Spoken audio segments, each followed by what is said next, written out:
We bring in now Tim O'Malley from Irish Illustrated, Zach's buddy, to give us an update on where things stand with the possibility of Notre Dame and Arkansas happening here in September. How you doing, Tim?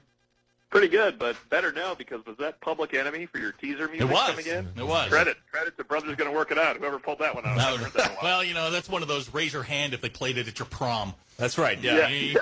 So what does we've seen the reports about Jack Swarbrick, the AD at Notre Dame, wants to play in the spring now. Can just kind of what's his thinking? What's his change of position? What's that all about? He really it's actually a secondary thought for him. I think people might have taken a little out of context. What he wants to do is push it back 4 weeks to the September 26th, October 3rd range. September 26th to Thanksgiving Saturday is 10 weekends. He really doesn't believe they're going to play more than 10 games. So if there was 9 games, you'd have a bye. If it was 8 games, you'd have, I don't know why you'd have 2 byes, but you would. They, of course, have 6 games they'll definitely play, plus Navy, and they haven't touched Arkansas or Western Michigan yet. They really didn't touch the other 3 that the Pac-12 and Big Ten cancel on them. My guess is he is really focused on that more so than going to the spring. As recently as a week ago, he mentioned that he hadn't personally thought about the spring much, but knows it's a viable option. I do think he is 100% in favor of pushing it back a month. And we can agree to disagree or agree or whatever, or both disagree on that, but I think he just wants more information. He thinks college football programs can learn from, Major League Baseball, the NBA, but more importantly, the NFL. And, of course, you're adding students to the mix as opposed to just the protected football players right now.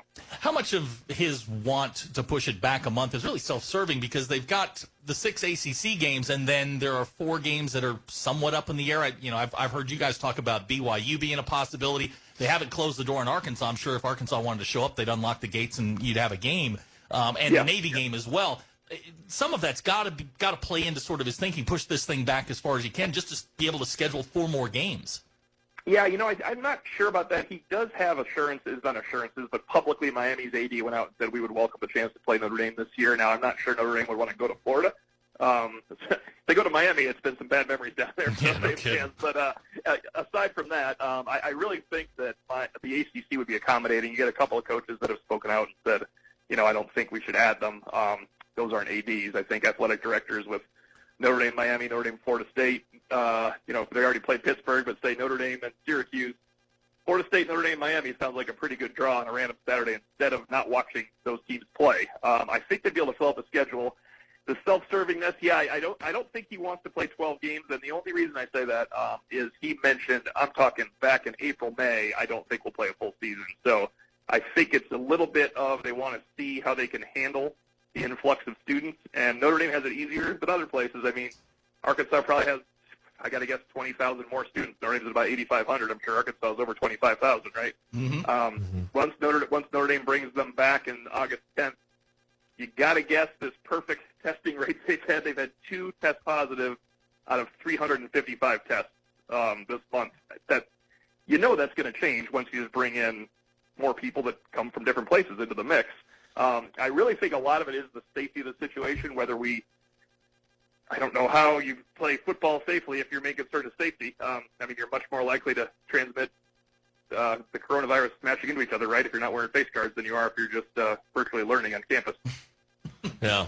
We're talking with Tim O'Malley from Irish Illustrated here on Ruskin and Zach. So it seems everybody is waiting on somebody, because even, the commissioner of the SEC is on TV last night. Everybody's waiting to see some other things happen to kind of see, like, the test kitchen, if you will. And, okay, that's how that worked, and that's how that worked. And that's why there is probably going to be a delay in the football season, because we just not enough intel right now. Yeah, and it's funny because I get that point of view, but the NBA bubble doesn't have much to do with colleges, right? True. It's just going to be a different situation. If pushing the season back and playing 10 games is the alternative to the spring, I think everybody listening, talking, and involved in this radio show right now is for that, right? I could live with a 10-game season that is played. I don't know what happens to the bowls that don't matter, as people like to say, because, are people gathering 40,000 people in those stadiums and traveling for that. I know what happens to the Bulls that do matter. Those get played because of the money situation.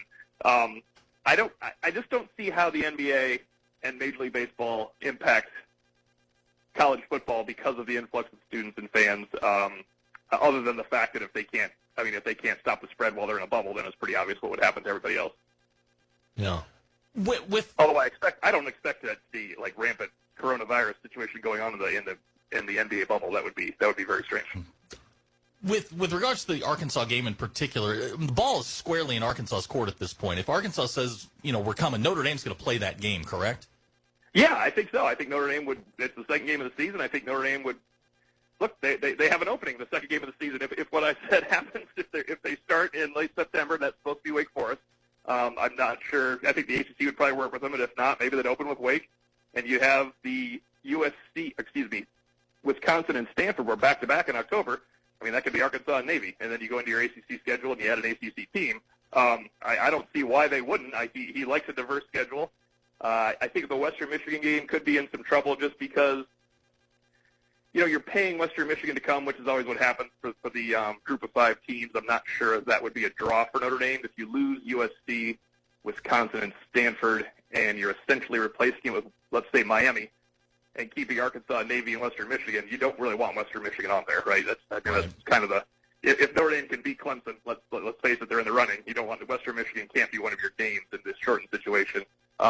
Then again, all these conferences going to conference only, Western Michigan is the shortest possible drive to Notre Dame of all these teams. So, if you really have travel concerns with people coming in, Western Michigan's a pretty easy one. So is a big factor here, Tim, in your estimation, on what these decisions will be, the outside of a college campus environment in an area, if you have a state or a region of a state where that college is located that's seeing a surge at that time, that's going to matter in impact the decision making here? Yeah, I think it does, and the problem with that is it's so fluid, right? I mean, if you start playing football and things are going okay, I mean, isn't that normal flu season, what we're hitting right now? And if you think about it, part of the reason to move it back to August 10th was to get done with Thanksgiving, to be away from normal flu season, and the beginning of spring ball would be there too. It's a strange dynamic. It's not a perfect working situation. I get the feeling football will start this fall. I'm not intelligent enough to tell you what's going to happen with the spread of the virus and how people react to it. I mean, how many tests is too many positive tests for a team? Right. It's 72 hours before the game. Arkansas gets 3 people that test positive. Of course, don't they just quarantine and go through some contract tracing and then come up to Notre Dame and play? Yeah. Well, I don't think it's a question of intelligence. It's never been tried before. We've not tried football yet in these circumstances, so we just don't know what we don't know at this point. Yeah, and you don't know. I saw something about coming to the sidelines, and they have the they're not masks, but the stuff that you wear in the cold weather, where you can kind of pull it over your face to contain it. But that's your own team that you're already with anyway. There's so many odd theories out there about what they have to do. I would think the biggest danger to the players would be when they're playing another team. That's not who they've been quarantined with, but if people are positive, it seems so unlikely. Obviously, the fan situation, Notre Dame is not going to be at capacity. I think obviously some places will, some won't have any. I don't think Navy. If Notre Dame and Navy somehow play on September 5th, I think it's going to be the officers that are there. I don't think they're going to do much in Annapolis, and I can't imagine it would be that way if Notre Dame was going to play Arkansas and the other way around. I don't think that they would limit it that much, but there's going to be different limitations that think about it. I never considered that Toronto Blue Jays would have to play in Pittsburgh this year. It wasn't a thought in my mind. I guess they haven't been paying enough attention to Canada's rules on this, but there's a lot of strange things that are going to happen. And I think college football, Jack Swarbrick sees a benefit of waiting. I'm not sure the SEC, ACC, and Big 12 are going to agree, but it would be nice if there is some type of united front rather than the way the Pac-12 and Big 10 kind of just decided that it's time to play some conference-only schedule. It feels like the spring would sort of be the Alamo, the last resort, because if you're going to try and play games at the end of February, guys like Trevor Lawrence are not signing up for this. Rosters will be reduced by 20. I mean, as your senior class moves out, the best players they're going to say, no, we're not doing this. I agree. And now, do you let early enrollees play or just practice? Because they can practice now, but you allow early enrollees to play when they're 17 years old and not ready. That is much different than a controlled spring practice. Some of the best ones could. Obviously, the seniors you're losing makes it much different.